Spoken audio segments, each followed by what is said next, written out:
अस्सलाम वालेकुम क्लास। उम्मीद है कि आप लोग खैरियत से होंगे। जी, आज का जो हमारा टॉपिक है that is report writing. Report writing के टॉपिक में जो चीजें हमने कवर करनी है पहले हम उनको देख लेते हैं। कंटेंट। जी, सबसे पहले कंटेंट में हम लोगों ने देखना है what is report writing. Report writing basically है क्या, रिपोर्ट होती क्या है, elements of report writing. After the elements, we have to cover the format of report, report presentation, type of report, and structure of report. जी, तो सबसे पहले हम देख लेते हैं what is report writing. Report क्या है and report writing क्या है। सबसे पहले हम इसको देख लेते हैं। जी, a report is a short, sharp, concise document which is written for a particular purpose and audience. It generally sets out and analyzes a situation or problem, often making recommendation for future action. It is a factual paper and needs to be clear and well structured. जी, जब हम report की बात करते हैं तो report जो है एक शॉर्ट और कंसाइज डॉक्यूमेंट होता है जिसके अंदर हम एक पर्टिकुलर पर्पस के बारे में लिखते हैं और एक पर्टिकुलर एंड स्पेसिफिक ऑडियंस के बारे में लिखते हैं या एक स्पेसिफिक ऑडियंस को लिखते हैं। जनरली इसके अंदर जो है हम एक एनालाइज करते हैं सिचुएशन और प्रॉब्लम को या सेट करते हैं एक ऐसे सिचुएशन और प्रॉब्लम को जिसके बारे में हम अक्सर रिकमेंडेशंस जो है दे सकते हैं कि फ्यूचर एक्शन क्या होना चाहिए। फर्दरमोर ये एक फैक्चुअल पेपर होता है, फैक्ट बेस्ड पेपर होता है जिसके अंदर फैक्ट्स लिखे जाते हैं और इसके अंदर इस जरूरत होती है कि ये क्लियर हो। फैक्चुअल पेपर होता है जिसको जरूरत होती है कि वो क्लियर हो और वेल स्ट्रक्चर्ड हो। Basically it is an organised well structured factual objective presentation of information. It follows a systematic pattern. Report is a comprehensive document and covers all the aspects of subject matter of study.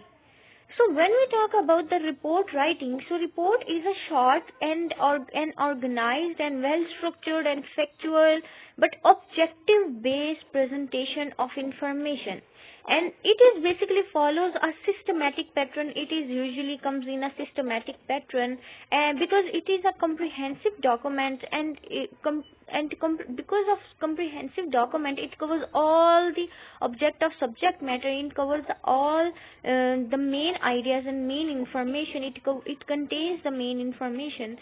So basically जब हम report की बात करते हैं तो ये एक short और कंसाइज डॉक्यूमेंट होता है, एक ऑर्गेनाइज्ड डॉक्यूमेंट होता है, एक वेल स्ट्रक्चर्ड डॉक्यूमेंट होता है जिसको एक स्पेसिफिक स्ट्रक्चर दिया जाता है, एक फैक्ट बेस्ड डॉक्यूमेंट होता है लेकिन और एक ऑब्जेक्टिव प्रेजेंटेशन होती है इंफॉर्मेशन की और इसके अंदर जो है वो एक सिस्टमैटिक पैटर्न पूरे का पूरा फॉलो किया जाता है जिसके थ्रू ये रिपोर्ट लिखी जाती है।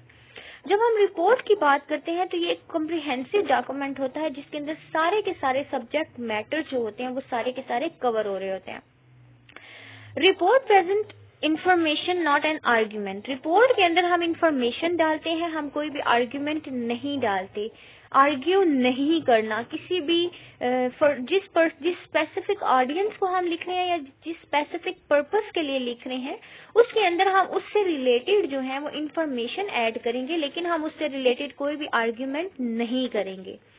अ report is meant to be read quickly by the reader and it use numbers, heading and sub heading. जी, रिपोर्ट को जो है वो रीडर क्विकली रीड कर सकता है। फर्दरमोर इसके अंदर हेडिंग्स और सब हेडिंग्स को हम ऐड करते हैं। जी, a report uses short, concise paragraphs and dot points where applicable. A report uses graphics wherever possible, tables and graphs. A report doesn't always need references and bibliography. जी, हम report की जब बात करते हैं तो रिपोर्ट एक शॉर्ट एक concise paragraphs होते हैं, यानी हमने बात की थी कि रिपोर्ट जो है एक शॉर्ट और कंसाइज डॉक्यूमेंट होता है, यानी इसके अंदर हम छोटे पैराग्राफ्स लिखते हैं लेकिन उन छोटे पैराग्राफ्स का मतलब ये नहीं है कि हम अपनी इंफॉर्मेशन को प्रॉपर ऐड नहीं करेंगे। हम शॉर्ट सेंटेंसेस लिखेंगे, और हम कोशिश करेंगे कि हम ज़्यादा से ज़्यादा इंफॉर्मेशन को शॉर्ट से शॉर्ट करके ऐड कर सकें। इसके अंदर हम कंसाइज पैराग्राफ लिखते हैं, इसके अंदर हम डॉट पॉइंट्स लिखते हैं जो कि लाजमी होते हैं। फर्दरमोर हम ग्राफिक्स का इस्तेमाल किया जाता है रिपोर्ट राइटिंग के अंदर। ग्राफिक्स का इस्तेमाल इस तरह किया जाता है कि टेबल्स बना लिए जाते हैं, ग्राफ्स बना लिए जाते हैं। टेबल्स और ग्राफ्स के थ्रू जो है हम ज़्यादा से ज़्यादा अपनी इंफॉर्मेशन अपनी रिपोर्ट राइटिंग के अंदर ऐड कर सकते हैं। रिपोर्ट जो है वो हमेशा उसको किसी रेफरेंस की जरूरत नहीं होती या बिब्लियोग्राफी की जरूरत नहीं होती। रिपोर्ट राइटिंग के अंदर हमने साइटेशंस डालनी होती हैं, हमने रेफरेंसेस डालने होते हैं, हमने बिब्लियोग्राफी लिखनी होती है, लेकिन जरूरी नहीं है कि हर रिपोर्ट या हमेशा जो है हम रेफरेंसेस ऐड करें या बिब्लियोग्राफी ऐड करें। Furthermore now we are going to read the main elements of the report writing. Reports may contain some or all of the following elements: a description of a sequence of events or a situation, an evaluation of the facts or the result of your research, discussion of the likely outcomes of future courses of action, your recommendation as to course of action, and conclusion. Not all these elements will be essential in every report. If you are writing a report in the workplace, check whether there are any standard guidelines or structure that you need to use. जी, report writing में क्या होता है कि हमने एक events और situations का सीक्वेंस डालना होता है, यानी सीक्वेंस वाइज इवेंट्स चल रहे होते हैं, सीक्वेंस वाइज सिचुएशन चल रही होती है और उसके बारे में हम डिस्क्रिप्शन देते हैं। जी, कोई भी फॉर एग्जांपल हम किसी भी इवेंट के बारे में लिखते हैं, किसी चीज के ऊपर रिपोर्ट कर रहे हैं, किसी प्रॉब्लम के बारे में बात कर रहे हैं, तो हम क्या करेंगे कि हम उसको सीक्वेंस वाइज एक ऑर्डर्ड वाइज जो है हम उसको लिखते हैं। उसकी ऑर्डर्ड वाइज जो है वो डिस्क्रिप्शन दी जाती है, यानी एक 1 बाय 1 सीक्वेंस वाइज जो है इवेंट्स चलते जाते हैं या सिचुएशन हम डिस्क्राइब करते जाते हैं। उसके अलावा हम इवेलुएट करते हैं हमारे फैक्ट्स को कि हमने जो फैक्ट्स अपनी सिचुएशन से जो अपनी प्रॉब्लम से रिलेटेड जो फैक्ट्स हमने ऐड किए हैं हम उसको इवेलुएट करते हैं और उसके बाद हम अपनी रिसर्च का जो है वो रिजल्ट भी देते हैं।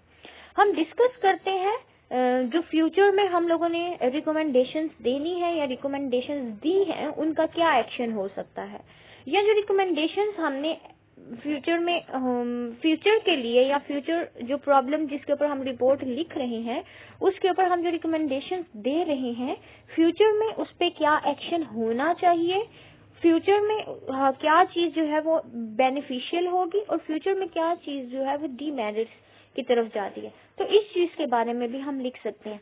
हम अपनी रिपोर्ट राइटिंग जिस चीज के ऊपर भी लिख रहे हैं हम उसका एक कंक्लूजन देंगे। जरूरी नहीं कि सारे के सारे एलिमेंट्स रिपोर्ट राइटिंग में मौजूद हों।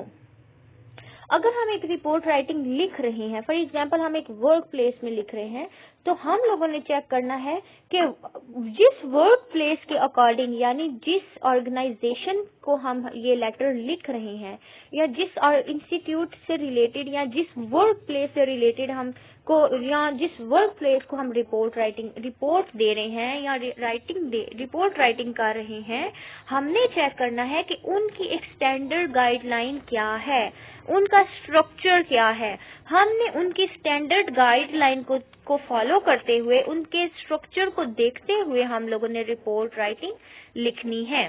जी, फर्दरमोर रिपोर्ट राइटिंग फॉर्मेट क्या होता है? Reports are divided into section with headings and subheadings. सबसे पहले हमने क्या करना होता है कि हम रिपोर्ट जब लिखते हैं तो उसके अंदर हम लोगों ने डिवाइड करना है इनको सेक्शंस के अंदर। हम लोगों ने सेक्शंस हम लोगों ने हेडिंग दे लेनी है। फॉर एग्जांपल हम किसी टॉपिक पे लिख रहे हैं, हम लोगों ने उसकी हेडिंग दे लेनी है, सब हेडिंग्स देनी है। Report can be academic, technical और business oriented and feature recommendations for specific actions. अच्छा, रिपोर्ट राइटिंग में क्या होता है कि रिपोर्ट हम डिफरेंट टाइप्स की रिपोर्ट्स लिख सकते हैं। फॉर्मल रिपोर्ट्स लिख सकते हैं, इनफॉर्मल लिख सकते हैं, जिसमें हमारे पास एकेडमिक आ सकती हैं, टेक्निकल आ सकती हैं, बिजनेस ओरिएंटेड रिपोर्ट्स आ जाती हैं, और इसके अंदर हमने क्या करना होता है कि कुछ रिकमेंडेशंस देनी होती है स्पेसिफिक एक्शंस के बारे में, ठीक है। उसके अलावा report are written to present facts about a situation, project और process and will define and analyze the issue at hand. Reports जो है हम प्रेजेंट करते हैं, रिपोर्ट्स के अंदर हम अब ज्यादा से ज्यादा फैक्ट डालते हैं किसी भी सिचुएशन के बारे में। जब भी हम किसी भी प्रॉब्लम के बारे में लिखेंगे, हम किसी सिचुएशन के बारे में लिखेंगे, हम किसी इवेंट के बारे में लिखेंगे, तो हम उनको ऑर्गेनाइज्ड करेंगे उसके अंदर फैक्ट डालकर। हम उस सिचुएशन के बारे में जो जितनी भी हकीकतें हैं उनको डालते हैं, प्रोजेक्ट्स डालते हैं और प्रोसेस करते हैं और डिफाइन करते हैं। फर्दरमोर हम एनालाइज करते हैं इश्यूज को, जो इश्यूज जिसके साथ हम डील कर रहे हैं, जो हमारी ऑर्गेनाइजेशन के अंदर है, जिस चीज की प्रॉपर हम एक रिपोर्ट बना रहे हैं, उस रिपोर्ट को हमने एनालाइज करना है और इश्यूज के साथ हमने डील करना है। Ultimately, the goal of a report is to relay observation to a specific audience in a clear and concise style. Let's review the proper report writing format as you can craft a professional finished product. जी, ultimately क्या होता है कि एक गोल जो होता है report का, वो उसकी ऑब्जर्वेशन के ऊपर रिलाय करता है, और एक स्पेसिफिक ऑडियंस होती है जिनको हमने ये क्लियर करना है, और एक कंसाइज स्टाइल को इस्तेमाल करके हमने रिपोर्ट लिखनी है। अब हम क्या करेंगे, हम प्रॉपर रिपोर्ट राइटिंग फॉर्मेट को देखेंगे जिसके थ्रू हम प्रोफेशनली एक प्रोडक्ट को फिनिश कर सकते हैं, जिसके थ्रू हम प्रोफेशनली रिपोर्ट राइटिंग लिखते हैं।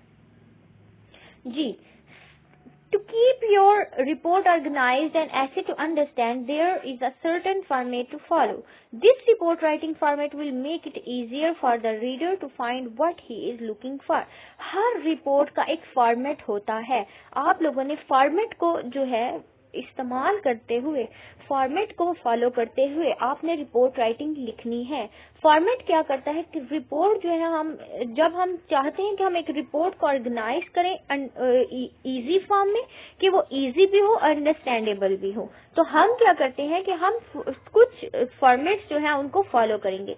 उन फॉर्मेट्स को फॉलो करते हुए हम अपनी रिपोर्ट्स को इजीएस्ट बना सकते हैं, हम अपनी रिपोर्ट को अंडरस्टैंडेबल बना सकते हैं, और हम अपनी रिपोर्ट को इफेक्टिव बना सकते हैं।